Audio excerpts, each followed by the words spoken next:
What is up, everybody, and welcome back to another episode of Exit Light. My name is Jackson Tate. I'm here once again with Zach Ellis, Zach DeGrowie, Colin Rudis, and this time on camera for the first time in just a little bit, Isaac Wilson, who is our producer that makes the magic happen behind the scenes. It is finally football season, as we mentioned last time out on episode 10.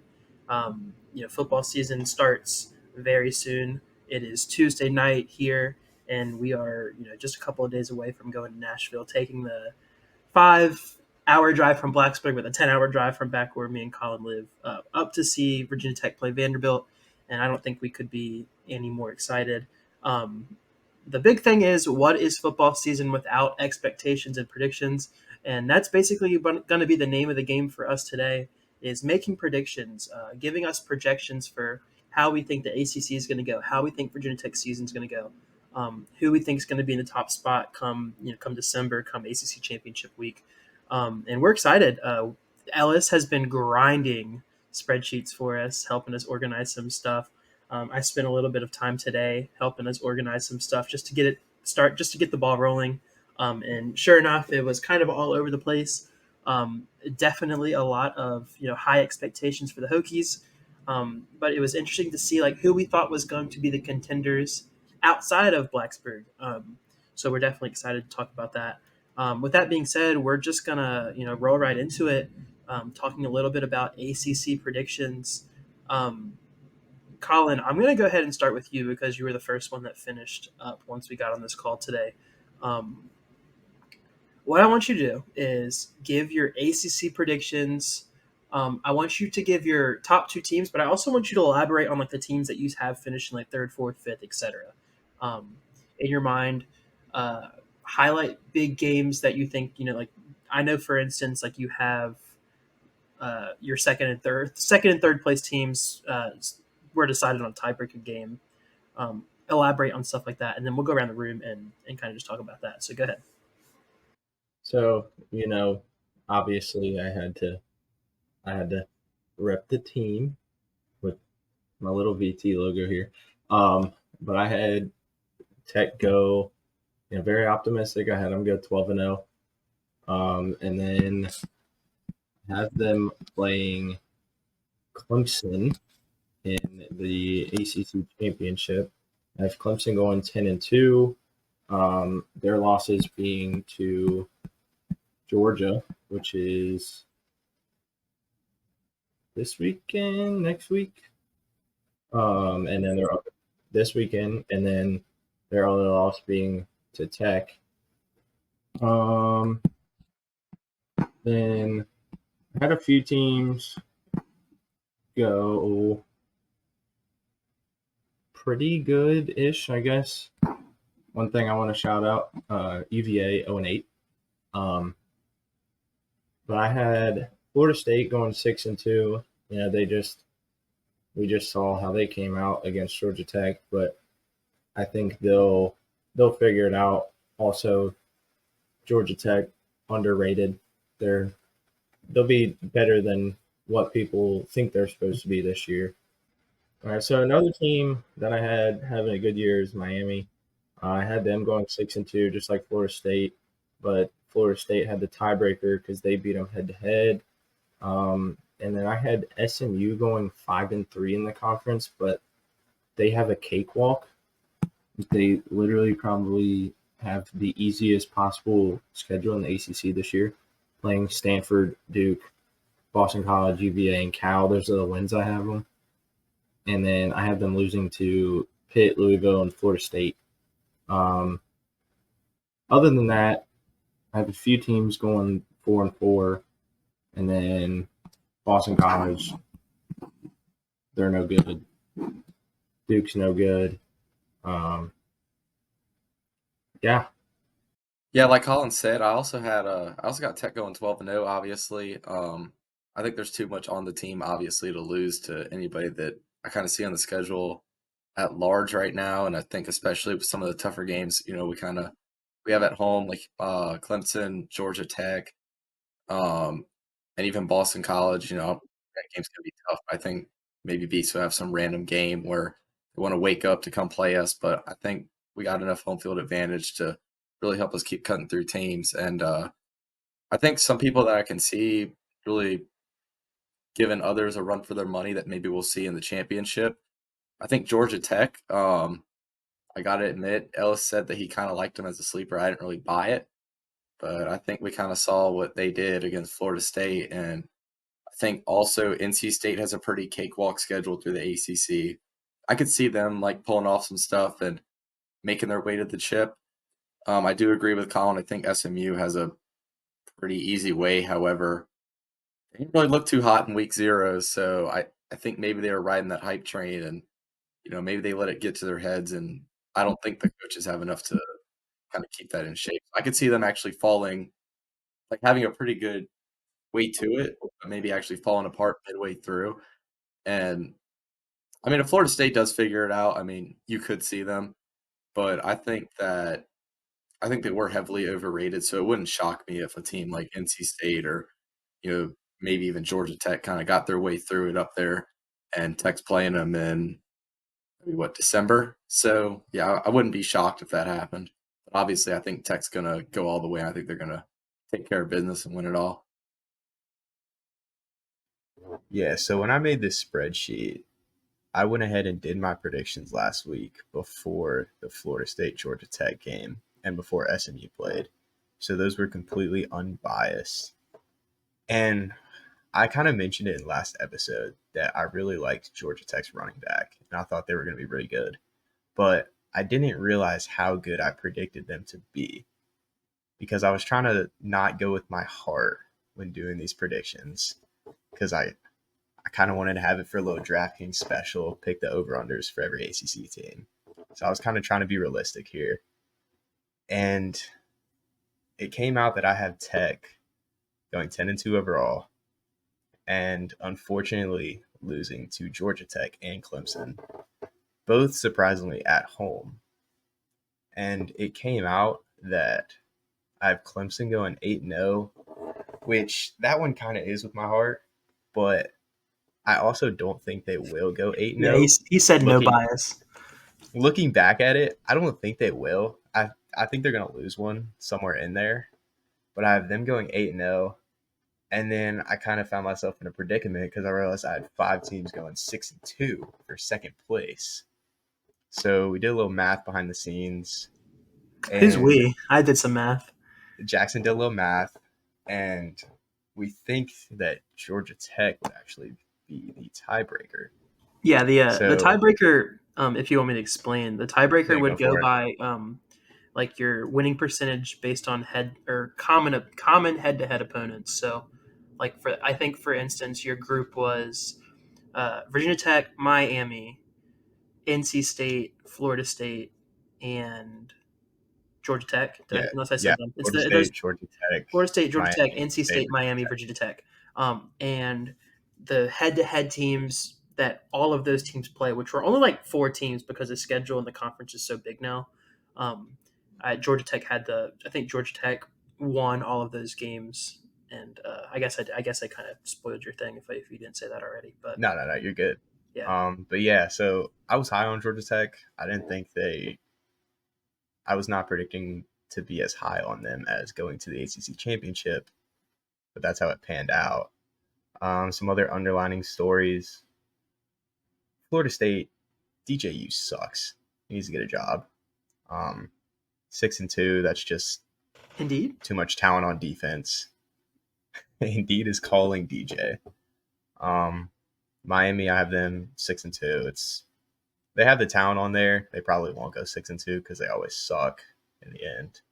I think NC State's gonna be really good with what's his name, Grayson McCall at quarterback, the old coastal guy, and some other ones. I have UNC falling off, going 5-7 overall. I just don't think they have the quarterback. I don't believe in what the LSU transfer, whatever his name is. I don't believe in UNC. I have Wake, Stanford, and Cal absolutely sucking, and UVA getting 2 pity ACC wins because of those teams I previously mentioned.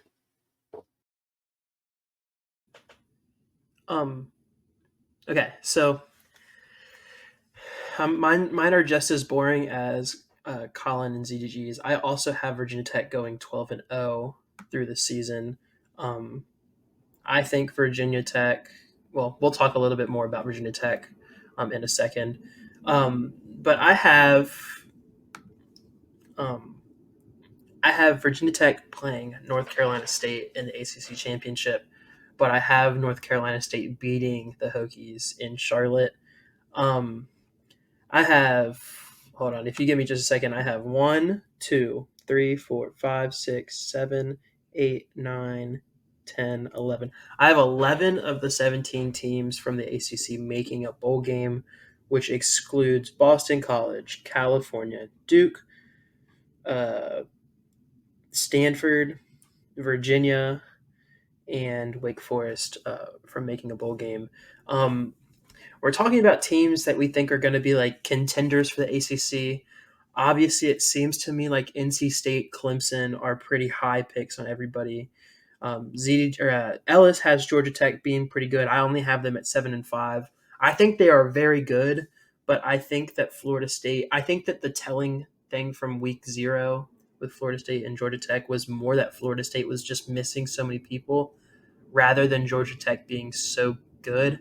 I do think Georgia Tech is an improving team, but truthfully, their returning weapons do not equal what Virginia Tech has, and I feel like those two teams are on the same like kind of path and kind of like rise. Um, I don't know. I think I mean Clemson. I have Clemson at 7-1 as well. I have NC State at 7-1 for a tie for second place, and I have NC State winning the tiebreaker in what I think is like week 4. Um, yeah, so I think NC State wins that game, even though it's at Clemson. Sorry, Ellis. I know I'm breaking your Clemson Tiger Rag heart. Wait, you said you have Clemson at 7-1, Yeah. but losing to us and NC State. Oh, Did I miss that? that I may have messed up my spreadsheet too.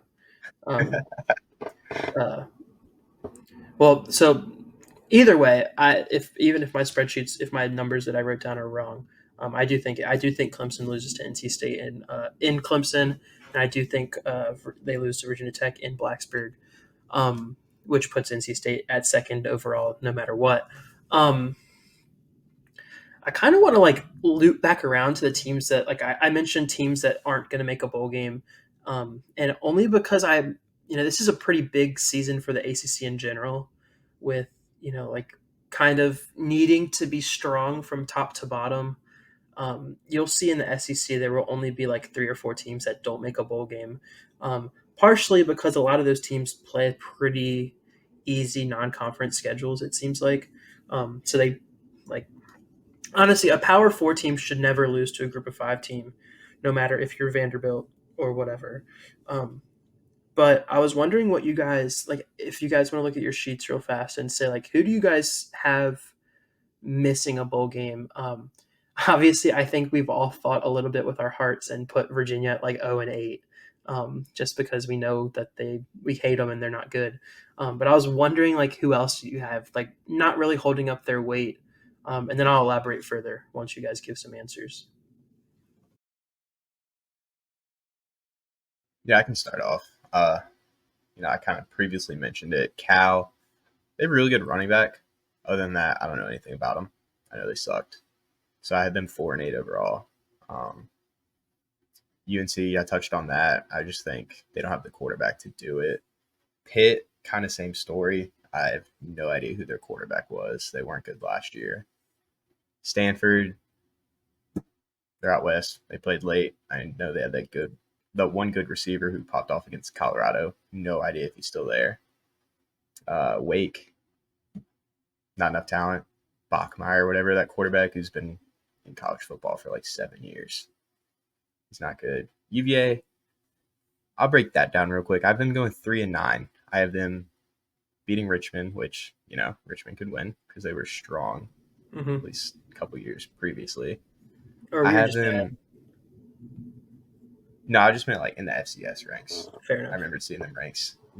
I have them beating Wake just solely because, as I touched on, Wake sucks. And it always seems like they beat UNC. So I have them beating UNC at home, even though home doesn't matter for them. So So you those have are my them, teams that go ahead. you have them losing to Coastal. I do. Yes. I have Even them without losing Grayson at McCall? Coastal. Yeah. It's just I don't think it matters if it's at home or if it's on the road. And Col- Coastal has some wild frat boys that can bring some energy. I don't know much about Coastal anymore. I know they lost their coach to Liberty and Colin, you lost have McCall. Colin, you have UVA at 2-10. Who are their 2 wins for you? Richmond and Coastal. Just Gotcha. because it's like I was thinking of Coastal as that team that just they lost their starting quarterback, they lost their coach, they're gonna suck. Maybe Yeah, not suck. But I they're feel not like gonna I they feel will. like kind of in a sense where like we're not paying attention as much as maybe we could have. Coastal seems like they should be good because they've not been awful over the past couple years, but I feel like they're really not going to be as good as they have been recently because of the reasons that you just said. And I was going to say, in pure torture methods for Virginia, I have UVA going 4-1 to start this season. I have them beating Richmond, beating Wake Forest, losing to Maryland because Maryland's not awful, and then beating Coastal, and going into their week 5 bye week 3-1, thinking they're only 3 wins away from bowl season, and then losing every game for the rest of the season, which wow, sucks to suck, I guess. But ZDG, I want to send it over to you just to talk a little bit about your bottom feeders. I think I kind of got with everybody that Ellis has said.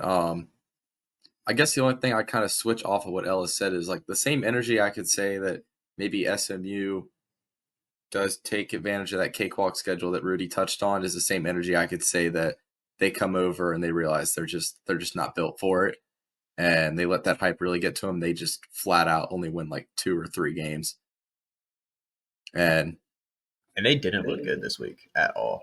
no, They they looked did not. terrible. And I know my spreadsheet says that Cal is going to play 18 games, but Cal's going to be a bottom feeder. And I mean, I'm with Rudy. I just don't think UVA could beat level 1 of Super Mario Brothers. So I got them like losing both their bye weeks as well. So sucks to suck, like Jackson said. Can we talk a little bit about SMU real fast because they absolutely struggled against Nevada, but I feel like Nevada has been a team in the Mountain West that's been not awful as of recently. Also, I don't know if you guys saw that, but it was like 40 degrees there. Did y'all Yeah, see it was that? like It it was was 45 cold. degrees. But going back, Nevada, what'd you say, Colin? Yeah, preseason they're ranked last in the Mountain West. Really? I saw that during the I game. thought Yeah. I don't. So I was reading up that they said they were expecting to be a little bit better this year. No, they were predicted last, and New Mexico was right above them, and they lost to an FCS team. Yeah, well, let's. That's kind of besides the point, but Montana State's good. Yeah. Montana State is like almost at North Dakota State level. Which, speaking of North Dakota State's going to beat Colorado this week. Just I want to hope put that so. out there. That's something we need to touch on later Okay, because yeah, North Dakota State lost some players. Montana State, I think, is better than North Dakota State yeah, now. fair enough. We need we're going to hit on some FCS stuff this season, just because we have some teams around us that are fun to talk about. So, like UVA, UVA is a pretty good FCS team. Or my fault. Colin, go ahead. So going back to your whole UVA starting off 3-1 thing, I kind of had this similar effect for Georgia Tech. I had them starting 7-0, and then so that would be obviously we just watched them beat Florida State. They played Georgia State next. The Syracuse game I'm not super confident about, but we have no idea how they're going to perform yet.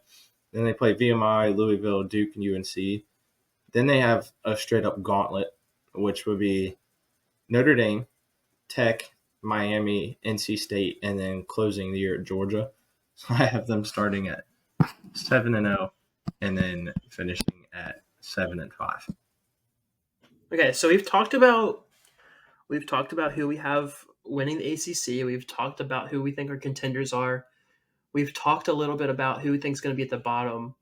Um, in kind of like a talking about the conferences, which is something I've just been thinking about. We added Stanford, we added California, we added SMU, and those are three of the teams that we just listed as teams that are on the. I don't want to say the chopping block because they're not going to go anywhere, but teams that we just mentioned as potentially not really doing well. Um, doesn't that to you seem like maybe the additions that we made weren't going to be enough? I don't know if I think a big part of that is travel. And people look at that as they have to travel to the East Coast and Yeah. like every other week traveling, which I know like other teams traveling out to them could put them at an advantage.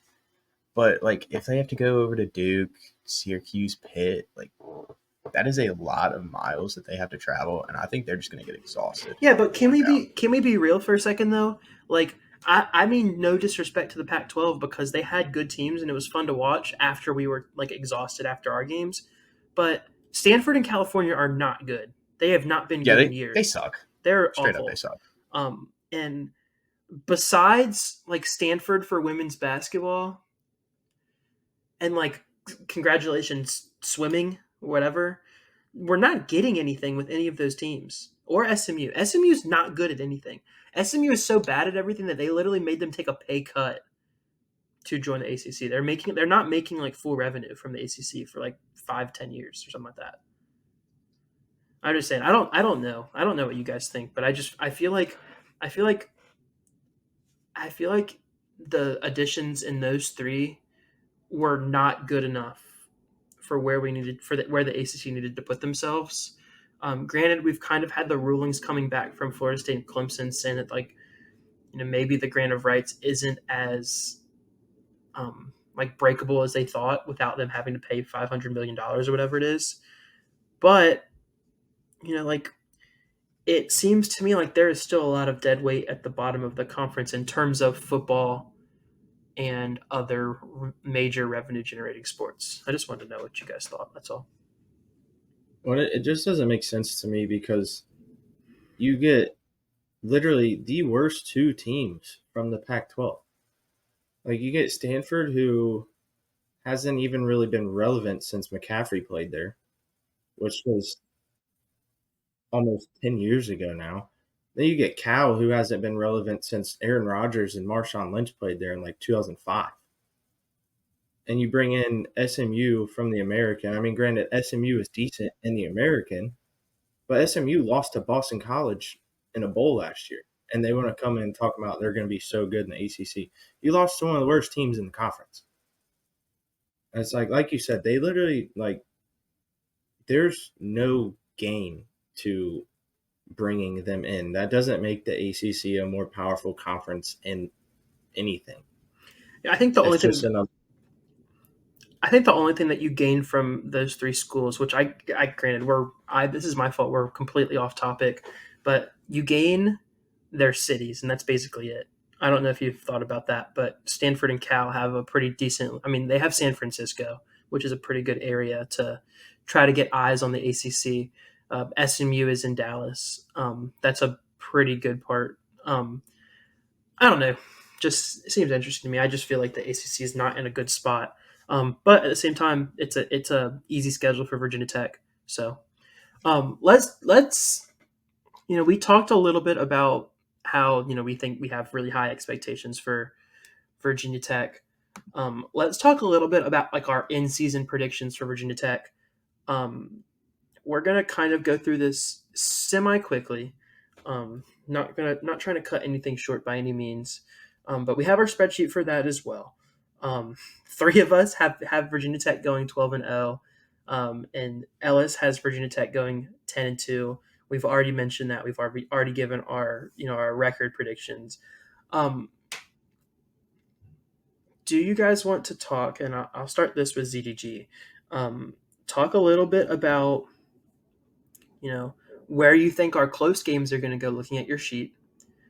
Like you have Virginia Tech going 12-0, but as something fun that I haven't brought up on you guys yet, if you were to switch one game, one result, so for the three of us, it'd be like if Virginia Tech's going to lose a game from there, from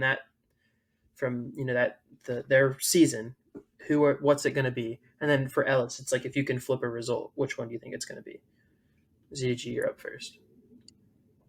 Well, I think when you kind of look at it, or at least when you look at my schedule, obviously, I mean, I got the Hokies dropping over 40 points the first 3 weeks. I know there are some people that are still kind of, in the Justin Fuente era and don't ever want to leave that era because they think that lasts forever. But, I mean, there's just too much on this, and they're not going to struggle against Vandy.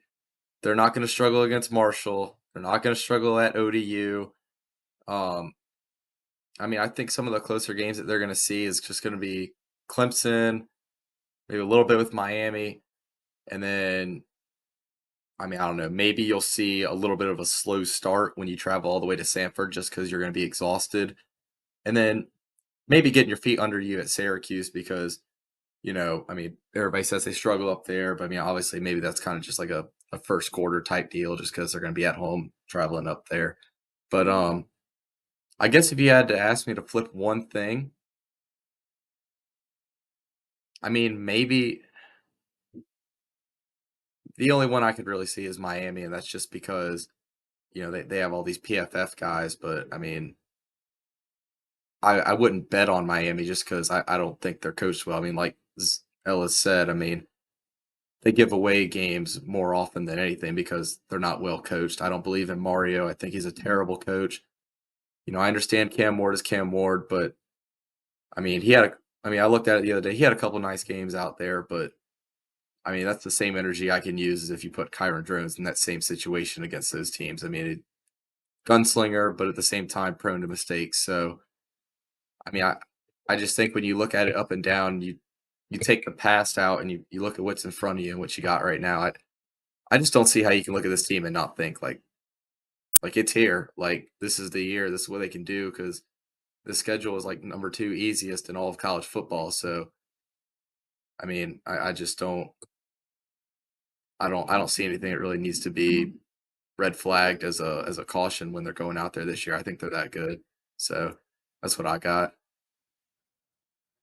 I felt like there was one easy answer here, and then shocker, ZDG just shocks the world once again. Doesn't say it. I'm I'm going to put it on the table, Clemson, because obviously that's going to be a huge game. But I want to talk about a different game just because I don't want to be, I don't want to be basic and just say Clemson. I think the Syracuse game is scary.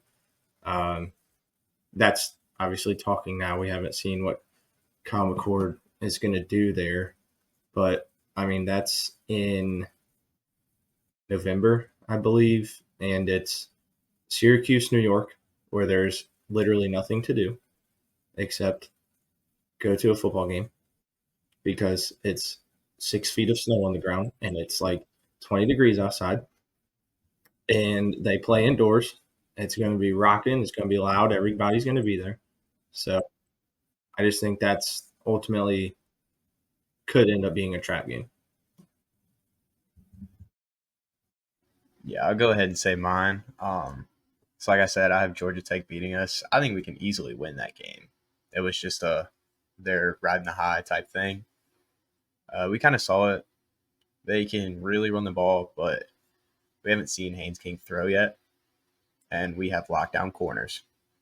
So if we can somewhat control the line of scrimmage of that game, I think we can easily come out on top. It's homecoming. It just sold out either today or yesterday from the day we're recording. So that's a game we can easily win. It was just let me be different. Let me put some realistic beliefs in here, not just say 12-0 like everyone else.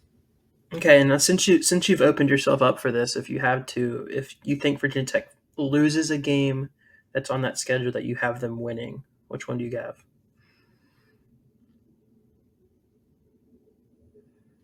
I'd probably go along the same lines and say Syracuse. It's in that gauntlet stretch of Georgia Tech, Syracuse, Clemson. So I don't think we lose 3 in a row, but if I were to say we lose one, Hey, that I it seems like predicted, a that. Virginia Tech thing, dude. always having a streak, Um, I don't mean to manifest that by any means, but it's just funny how that happens. I'm gonna go ahead and give mine. I have Virginia Tech going 12-0.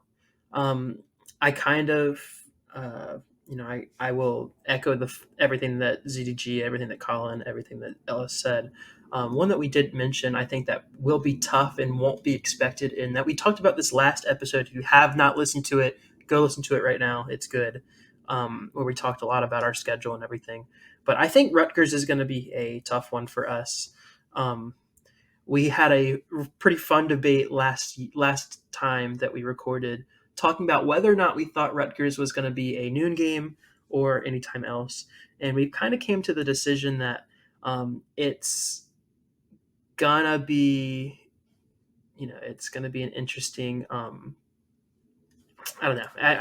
We feel like it's going to be a noon game just because of where it sits in the schedule, plus who else is on that week, and Rutgers is a team that is really good defensively. I think they're ranked in like the top 15, top 20 in the nation defensively, and I can check on that in just a second. But Virginia Tech has the opportunity. They played them tough last time out. They could not stop them. They could not stop the run. They have a mobile quarterback and a running back that were really doing all the damage for them. Um, I feel like Virginia Tech is going to be better out this time around. But if they can't stop the run, it's going to be tough for them, and that's just how it's going to be. Um, Another one that I feel like is um, I was going to hit on Syracuse a little bit too, but I honestly would just be saying the same reasons that Colin said. There's just like it's hard for them to go up into BFE New York and play. Also, Stanford. We talked a little bit about Stanford before. Just coming after a pretty emotional game against Miami, having to go all the way out west. That's a trap game by itself. So. Um, yeah, so we'll definitely hit on all of our schedule throughout the season. We'll give our predictions week by week for for our score and for everything else. That's besides the point. We'll get to that in just a little bit. Let's go ahead and kick off and talk about Vanderbilt, because we are only a couple of sleeps away from going to our first game of the year. The fun part about it is that four of us that are on the call, ZDG is not 21 yet, which is absolutely a bummer. But we're going to be making our trips out to Nashville for the season opener on Labor Day. I would be lying to you if I told you that I wasn't like beyond excited, just like thinking about what we're going to be able to do and the places we'll go and the things that we'll see. Plus, being able to go to the first game of the season with all of the hype that surrounds Virginia Tech. And the Hokies this season. Let's talk a little bit about Nashville itself, and then we'll break down the intricacies of the game. But like your opinions on Nashville, and like what are you most excited for, Ellis? I've never been to Nashville. I've heard there's some beautiful women there. I'm ready to say it. All right. Anyways, for a real reason, if that's what you want to say, it'll be my third time in Nashville, and you will find me on the rooftop of Morgan Wallen's bar throwing chairs. Did you guys know the chairs are bolted down now? Yes. Yeah, they're bolted down. Too many people are trying to have some fun. Anyways, I thought we were going to get real answers. ZDG, I'm sorry that. Real quick. What'd you say? Can we get ZDG's opinion real quick? ZDG, what are you most excited about Nashville? Besides us FaceTiming you at like 12 p.m. Hey, 11 p.m. Central though, so it'll be a different time. I'm excited for Ellis to not be able to find his way back to the house that night, and somebody tell me the story about it. I'll be a babysitter. Hey, dude, if I don't, I'm not sure what he means by that. Hold on, this is funny, and Isaac will laugh at this. So me and Isaac we're texting each other about like the Airbnb and stuff, and the code for the Airbnb is like 10 numbers long, and I know for certain Zach Ellis will not be able to put that in. I disagree. So I'll put a bet on it. look, I disagree. dude, I am not nervous for this trip at all because I think it's gonna be fun. The only thing that I am nervous about is keeping track of 7 idiots and Oh myself. yeah, one of us is definitely getting lost. Yeah, and I don't want that to happen. So It's not going to be me. it It's gonna be. probably. Oh, you know who it's gonna be? Respectfully, it's Aaron. It's 100% Yeah. gonna be Aaron Yeah, because yeah. he will. Yeah. Yeah, Isaac says agreed in the chat. So, besides the point, uh, Vanderbilt, we're playing at Vanderbilt's campus. It's a team that has not been good by any stretch since they tried to talk crap about Alabama. I don't know if you guys have seen that video where they're like, Alabama, you're next. And they lost 52-0 or something like that. They said, and then, do you remember Jalen Hurts is in the press conference? He's like, well, technically we were next on their schedule. Like, said, anyways, Vanderbilt is awful. They have not been good recently. They've had a couple of moments of national relevance, mostly having a woman kicker. Then they beat Florida one time, and then they had like 5 people rush the field, which was objectively funny. Besides the point, they're not good. I don't think Vanderbilt is a football school by any means. They've had some success in basketball as of recently, but their bread and butter is obviously baseball, which happens to be directly connected to their football stadium. My point being with this is that I think that stadium is going to be basically maroon and orange. I think there's going to be a lot of Tech fans coming from across our area and going out west for Nashville. It's the first time that Virginia Tech has played a season opening game in a really cool spot in a long time. Granted, we've played in Tallahassee, we've played in Boston College, we've had games at home. But I mean, it's been a while since we haven't played in Atlanta in a while. We had the Bristol game in 2016, but it's a really cool spot for a game, and I think there's a lot of Virginia Tech fans that are excited to get out to Nashville for this game. I think the environment is going to be fun. I think it's going to be hot. It's going to be, it's. I want to say the fans will alleviate the being a true road game, which is good because that being a true road game helps Virginia Tech in terms of strength of schedule. Playing in Vanderbilt Stadium, it's a good call by them as opposed to playing in Nissan where it'd be labeled as a neutral. I think the environment's going to be fun. I cannot wait to see all of the different people in maroon and orange from across that city, just like walking the streets. I think we're going to be downtown and we're going to see a lot of people wearing Hokie gear. And it's exciting. Definitely something to look forward to here this upcoming weekend. I just want to say one quick thing. I think it's funny you talk about how bad Vanderbilt is, considering their stadium is a literal construction zone. Like, their stadium has been under construction for 2 years now. But, you could say their team has been under construction for more. But I just thought it's kind of ironic that they suck and they're playing in a construction zone. Was it you that was sending me pictures from were you sending pictures of the stuff? Yeah, So like they have a live camera or whatever you want to say. Well, their end zone. At least their scoreboard's not held up by cranes anymore. And y'all, so yeah, that's what I was gonna say. So last year you saw that the end zone scoreboard was held up by 2 cranes. That end zone's finished. I don't know if you guys saw that. That end zone's been finished, but now they're working on the other one, which is funny. But stadium capacity apparently is 40,350. I'm not sure if that's at capacity with the construction or not. But granted, I've seen pictures of what that stadium's supposed to look like, and it looks like a pretty decent stadium for the area. And I mean, it looks pretty.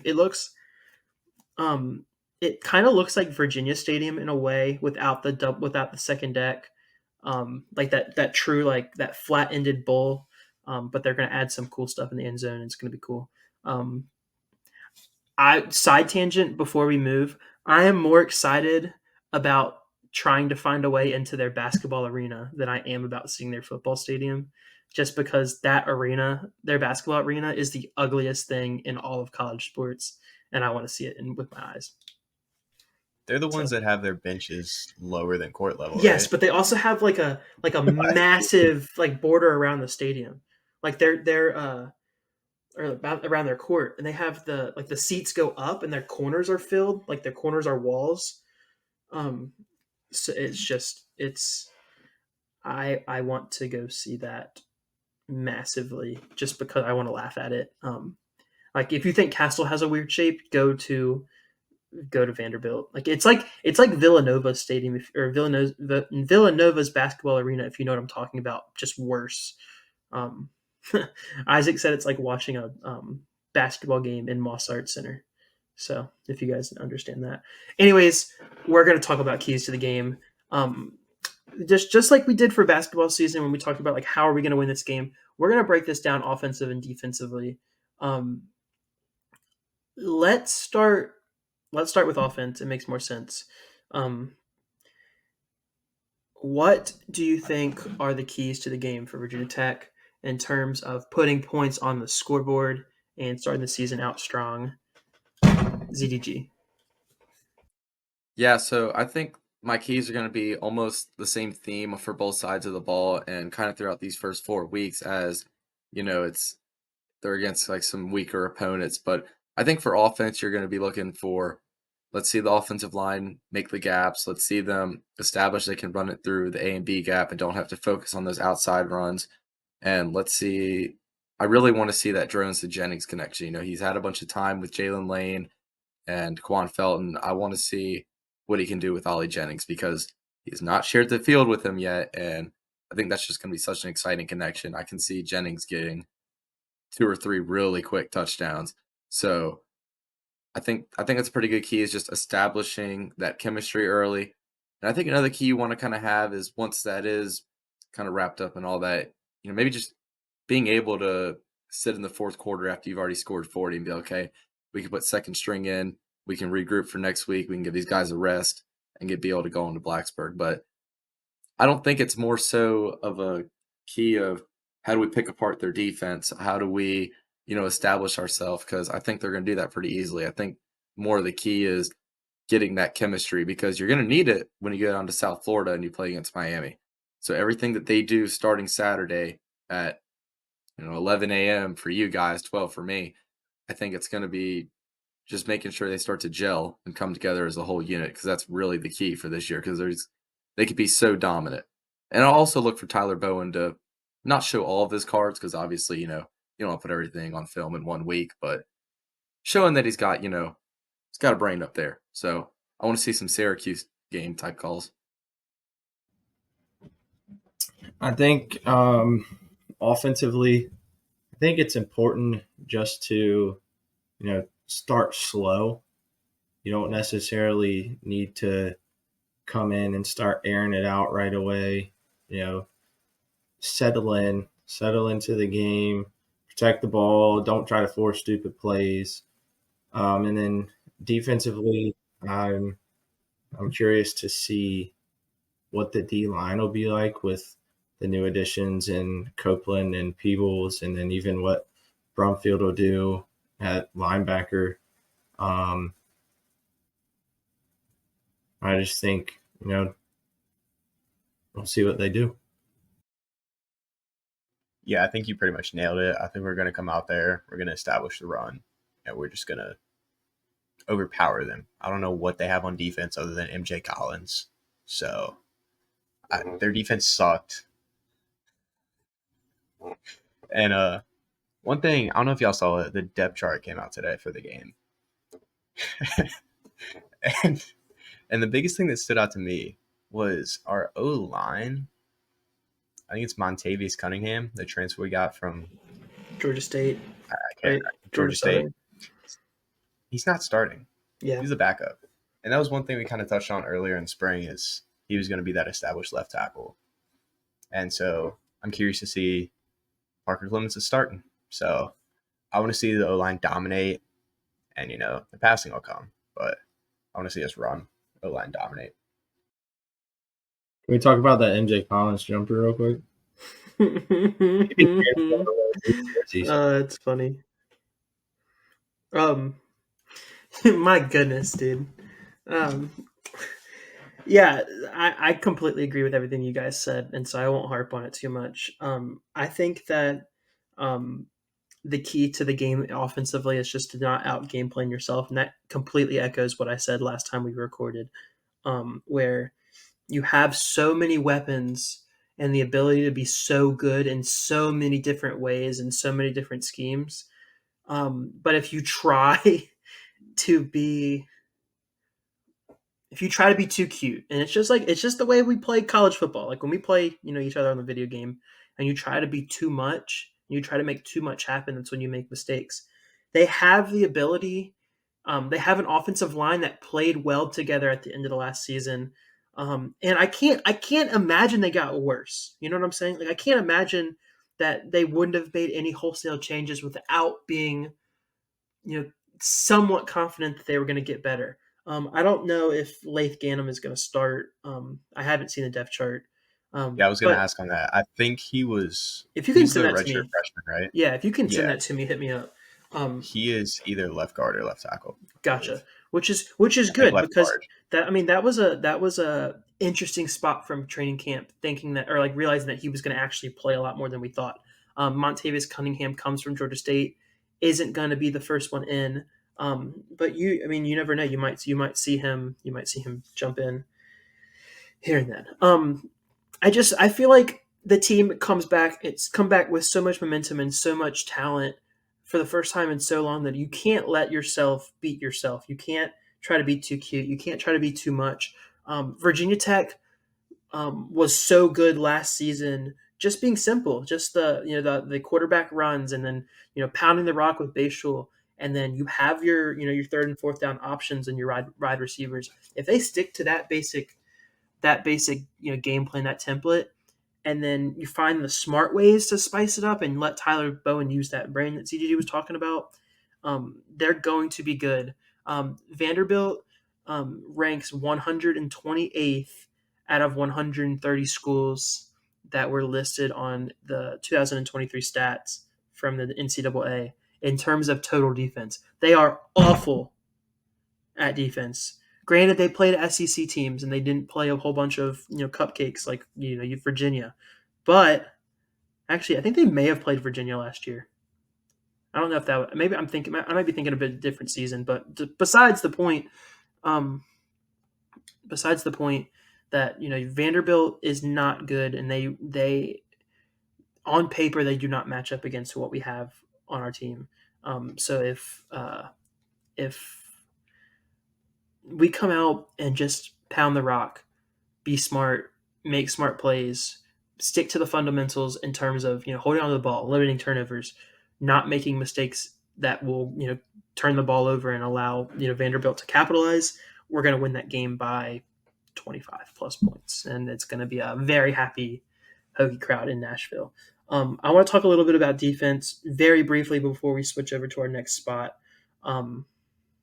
What do you think, ZDG, we need to do to capitalize on the returning talent plus the additions that we got on the defensive side of the ball in order to be strong against Vanderbilt to start the season off strong?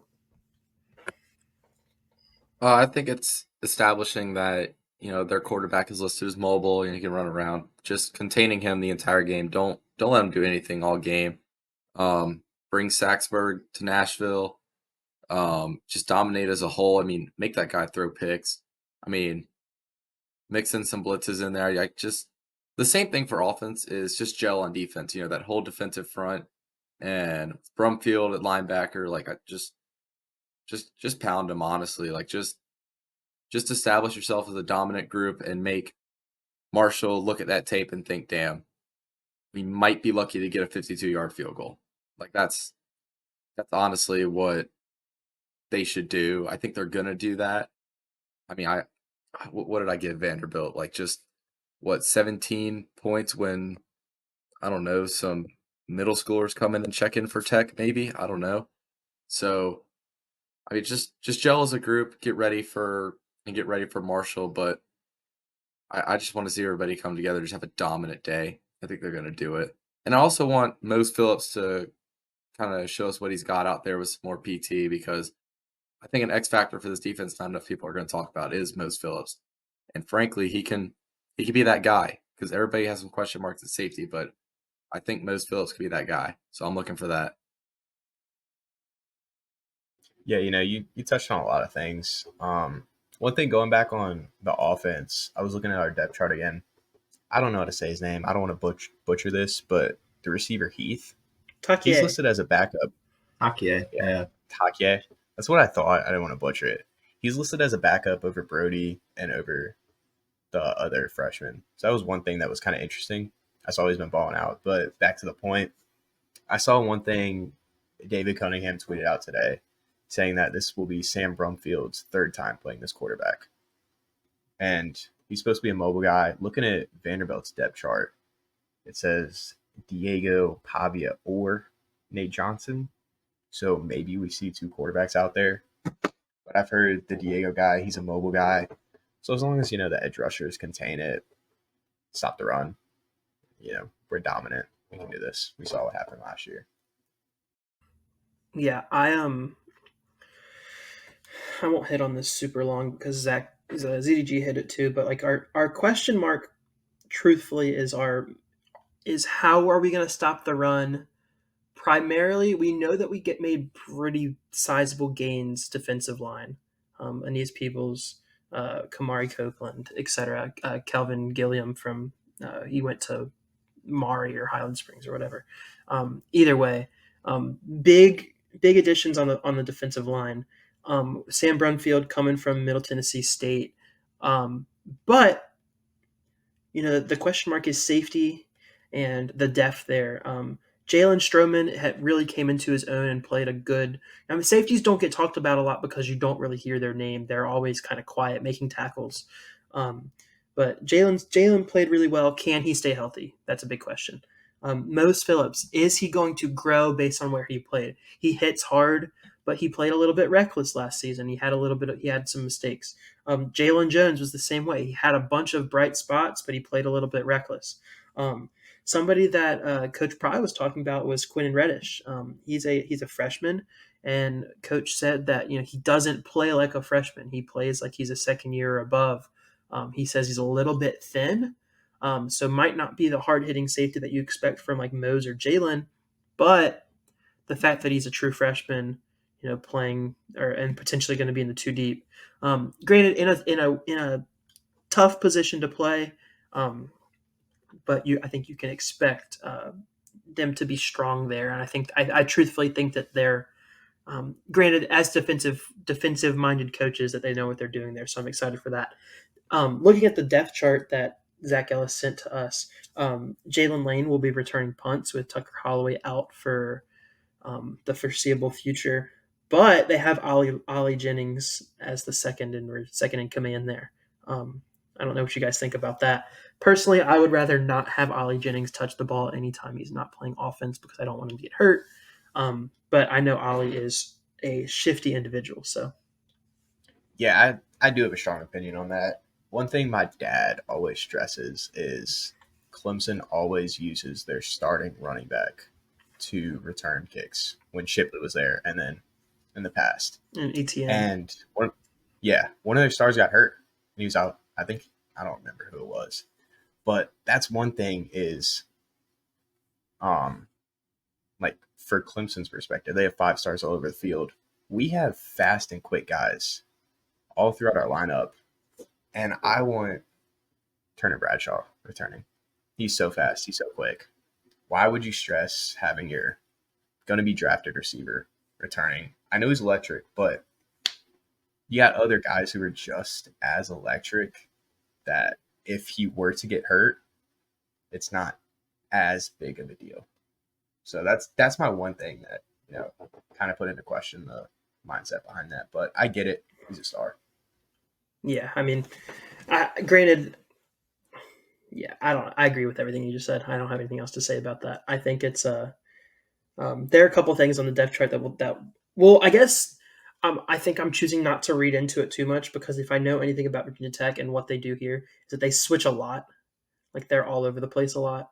And they're even in the two deep, they will always be, there will be probably 3 different guys that play the position throughout the game.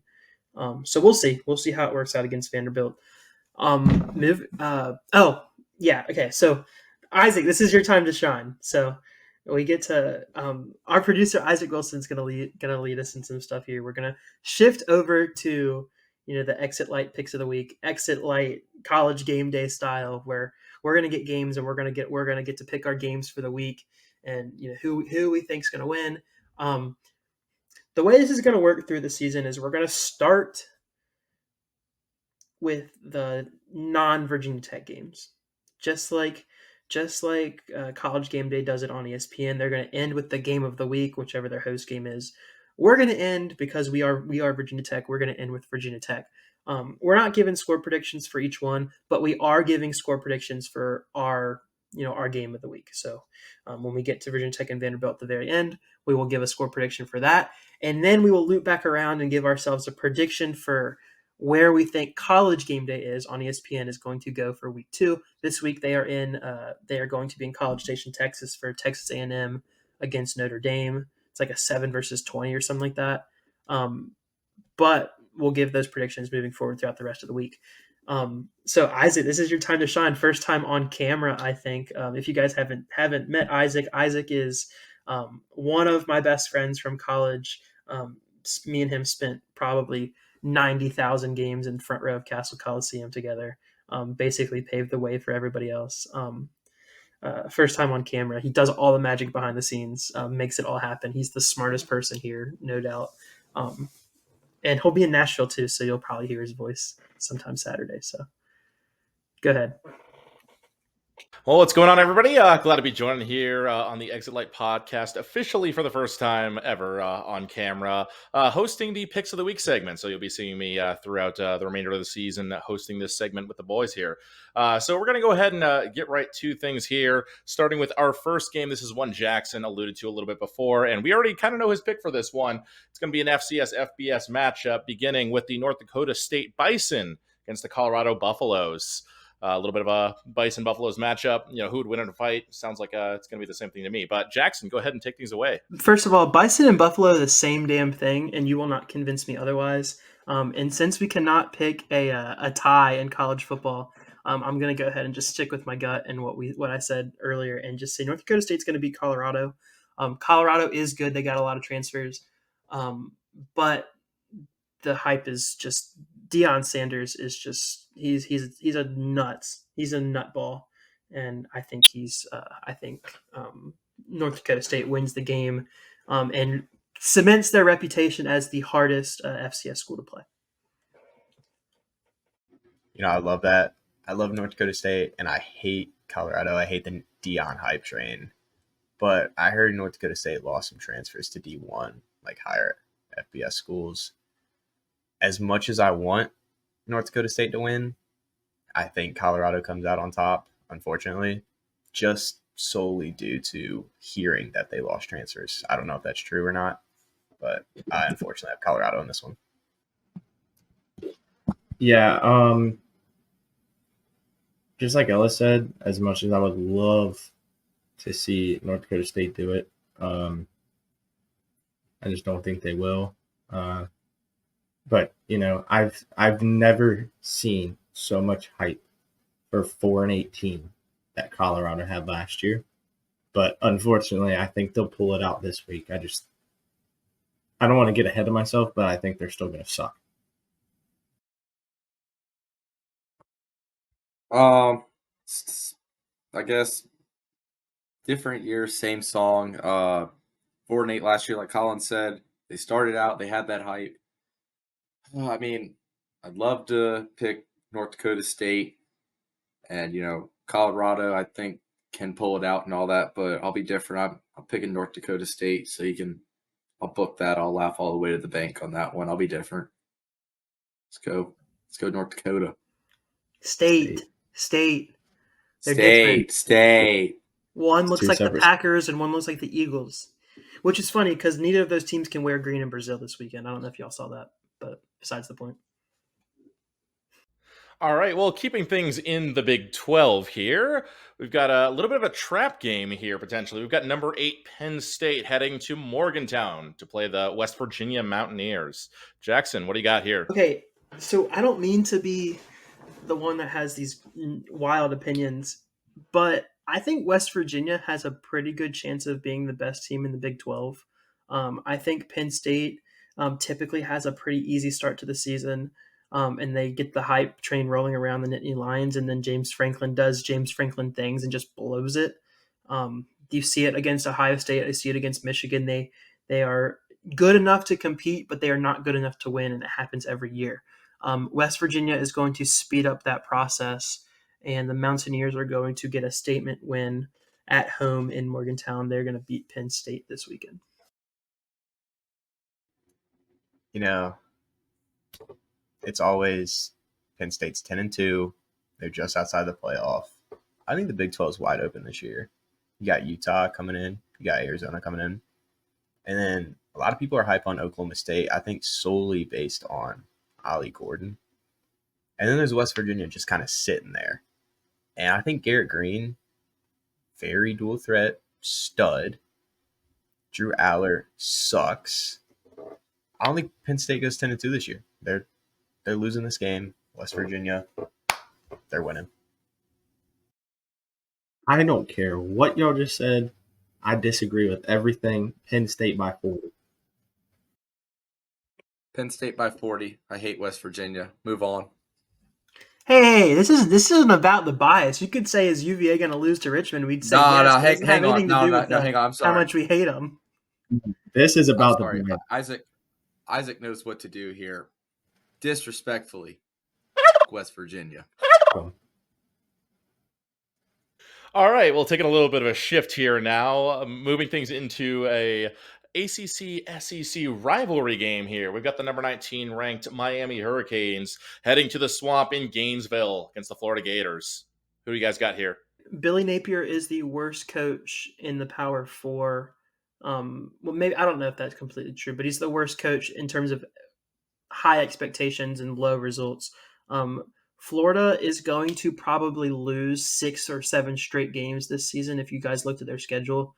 But unfortunately, they're going to get a head start on that. They're going to lose to Miami to open the season. The U is back until week 5, and then they're getting smacked over the knee. So just be ready for that. They will be undefeated until they play the Hokies in week 4 or 5 or whatever it is, and then they're going to lose. But yeah, Miami wins. They win decidedly as well. They're going to smoke them.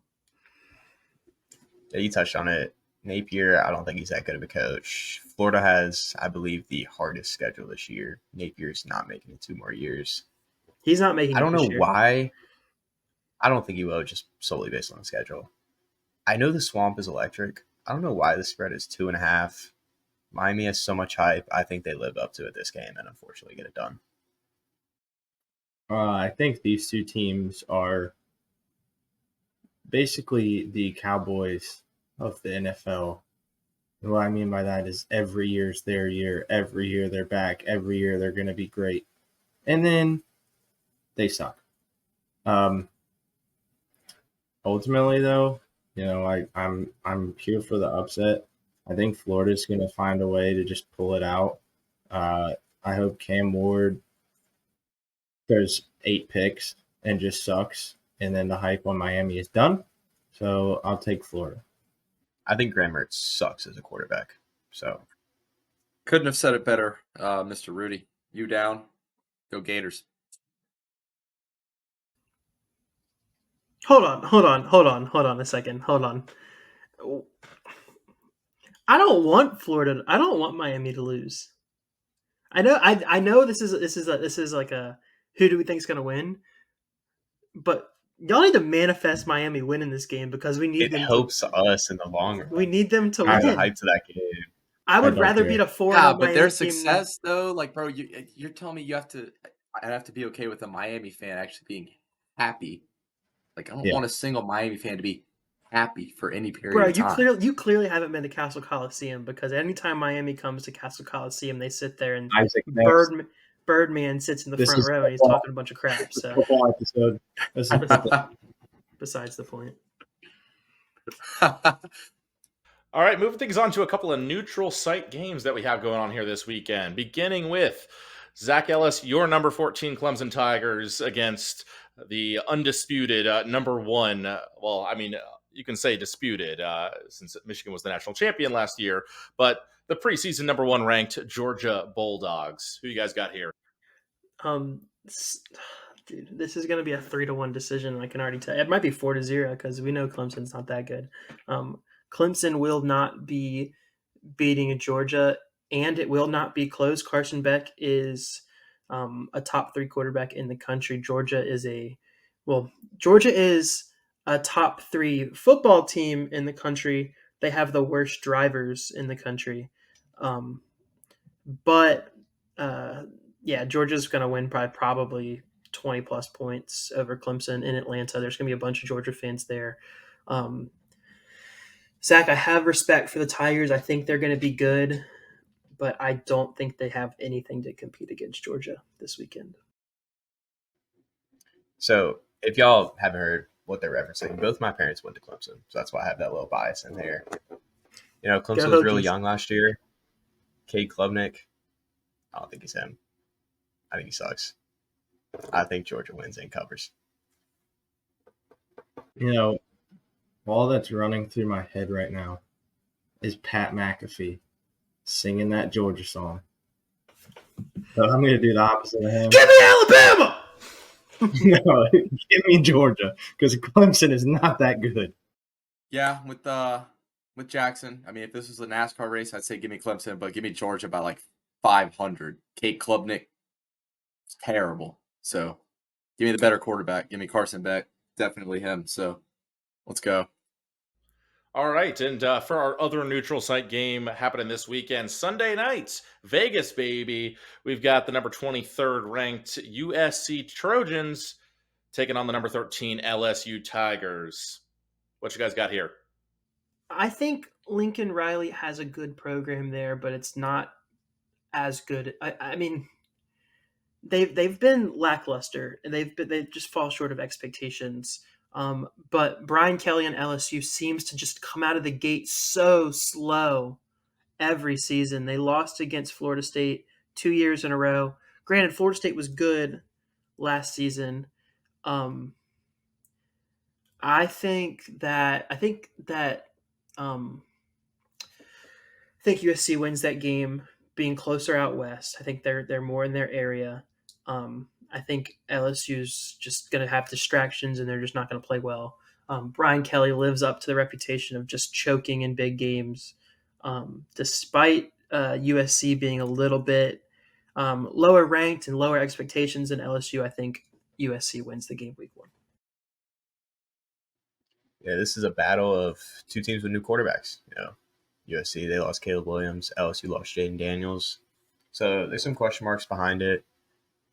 If you haven't found out already, I'm a big hater of certain quarterbacks. And LSU's guy, I just don't know anything about him. But I think he's going to suck. And, you know, we kind of saw Miller Moss, the USC quarterback, in the bowl game, and he balled out. So I think USC wins along with Zachariah Branch scoring 2 touchdowns. No, I'm not going to sit here and blabber. I'm going to tell you straight up, I don't know jack diddly squat about these 2 teams. All I know is that neither of them have a quarterback. I'm going to disagree with the other 2. Once again, I'm going to go LSU for no reason at all. I just don't want to agree with the other 2. I don't like LSU, so I'll take USC. Take USC. And moving on to our next game here, we've got the North Carolina Tar Heels heading to Minnesota, take on the Golden Gophers. Classic ACC Big Ten matchup here. I think it's going to be a little bit of a tight one here on Thursday night. Who you all got here?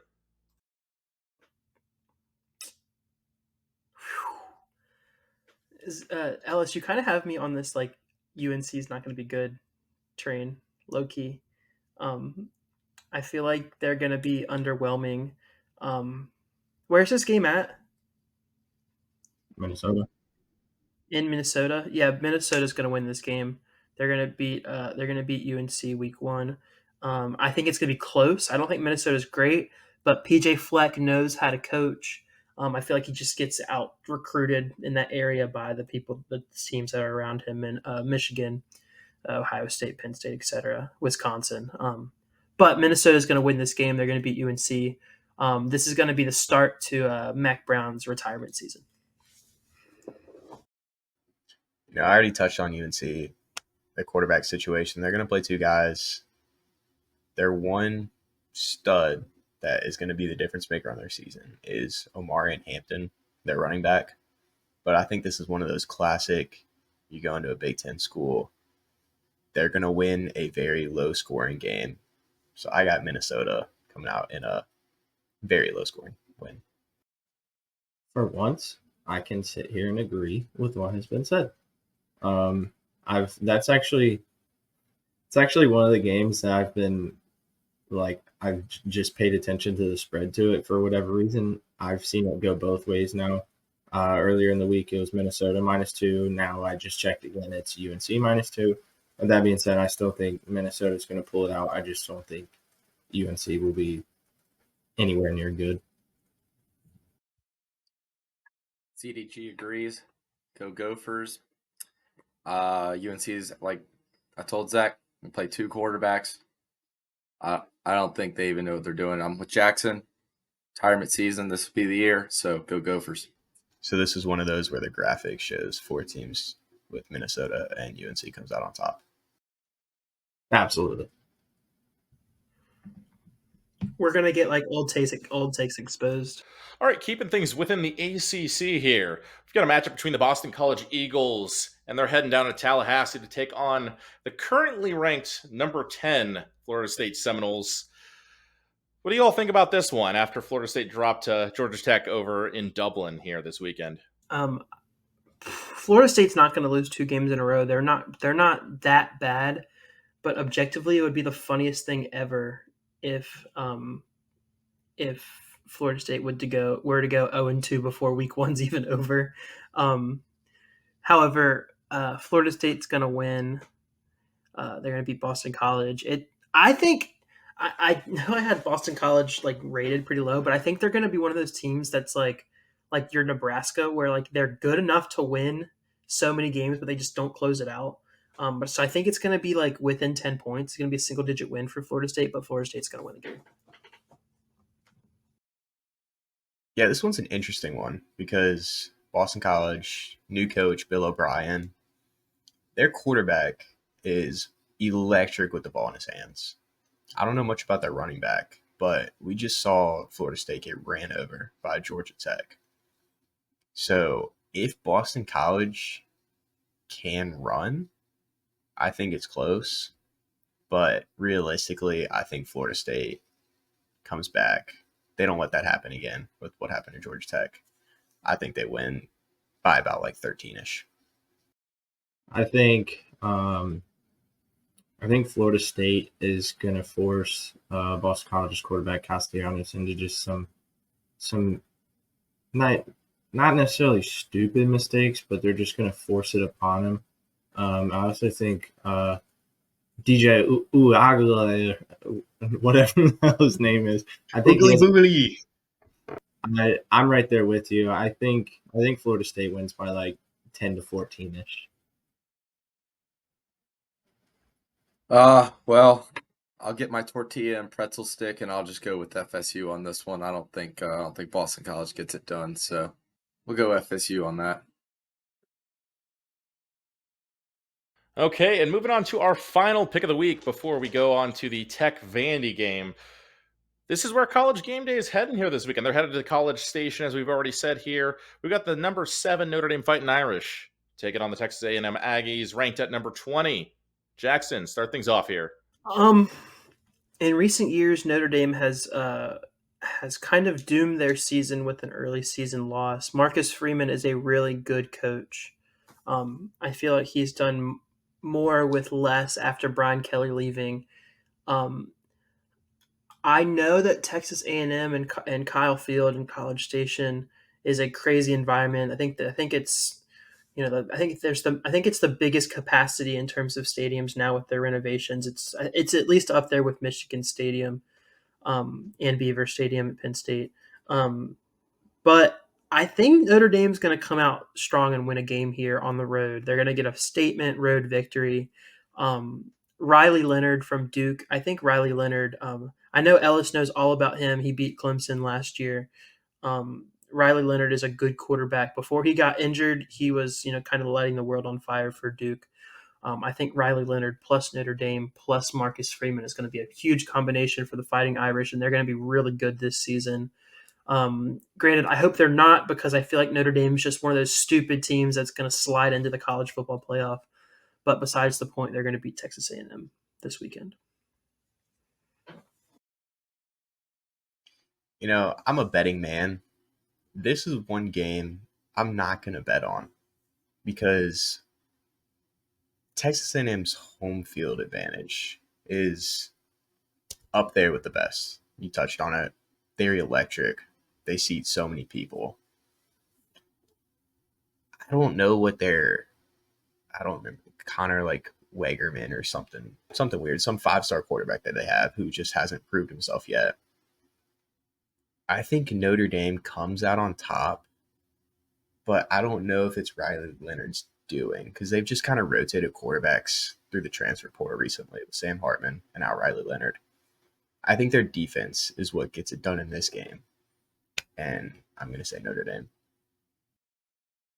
Yeah, Ellis, you just kind of took the words basically right out of my mouth right there. Like, your Notre Dame's going into a house that's going to have 105,000-ish, something like that. Rocking rowdy people. Game one, big matchup, game day.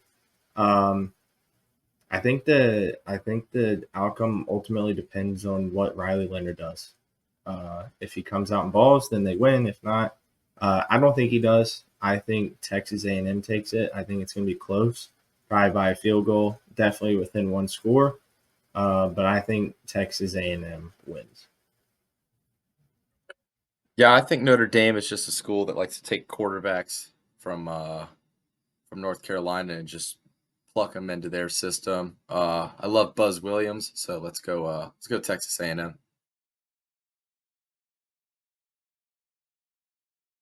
A little bit of a controversial take right there from ZDG, but moving into our game of the week, the Virginia Tech Hokies taking on the Vanderbilt Commodores in Nashville, Tennessee. We're going to be there. Really looking forward to it. This time, since it's our game here for this week, let's also get score predictions from you all. I don't think it's going to be a far stretch to say that everybody here is going to pick Virginia Tech to beat Vanderbilt. Virginia Tech is going to start strong. They're going to pound the rock. They're going to score early and often. The defense is going to be very solid in Nashville. Despite being on the road, it's going to be a pretty pro Virginia Tech crowd. Virginia Tech is going to beat the Commodores 48-21. Pretty much same basis. Instead of go Diego go, it's no Diego no. I'm not Lee Corso. I don't have a Hokie head, but Hokies win 38-17. Slow start, get it done. Yeah, like I already said, I have Tech going 12-0. So you know where my prediction's going. I think the defense dominates. I think they give up a garbage time touchdown. Ultimately, I have it 38-14 Tech with my Hokie hat on. At least I have that. Ellis has mop. Yeah. I think the Hokies really take care of business. I agree with Rudy. Maybe like a garbage time touchdown. I'm taking them 45-10, and I think everybody's going to be talking after the game that this team is something we've not seen in a long time. Just like Ellis, don't have a Hokie head. I have a straw hat, so give me the Hokies all the way. And I'm just going to add in, since I'm here, got the Hokies winning 41-14. Same score forward and backwards, so. In honor. yo. Oh, that's awesome. So that just about does it for our episode 11, introing football season, our first game day picks of the week. We broke down Vanderbilt. We talked a little bit about our predictions, a little bit of a long one. We hope you stick around. Put it on in your car while you're driving to Nashville or while you're taking your flight, while you're doing your first round of studying, while you're at work for the day.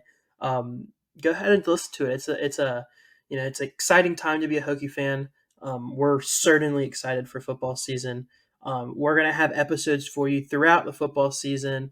Hopefully, up on Tuesday or Wednesday of every week, we're going to try to record an early part of the week so we have it fresh on our minds. We'll hopefully be back on the call sometime next week after Vanderbilt to break down Marshall, which is next weekend. We'll all be there for the first game of the season. Going to be an exciting time in Blacksburg. Nonetheless, thank you guys for listening. If you haven't, please follow us on YouTube. Leave us a like, drop a comment, watch everything. Follow us on Instagram. Follow us on Twitter. Definitely have us on the social medias for this week because we're going to have a lot of content coming your way from our trip to Nashville. But until then, we will see you next time.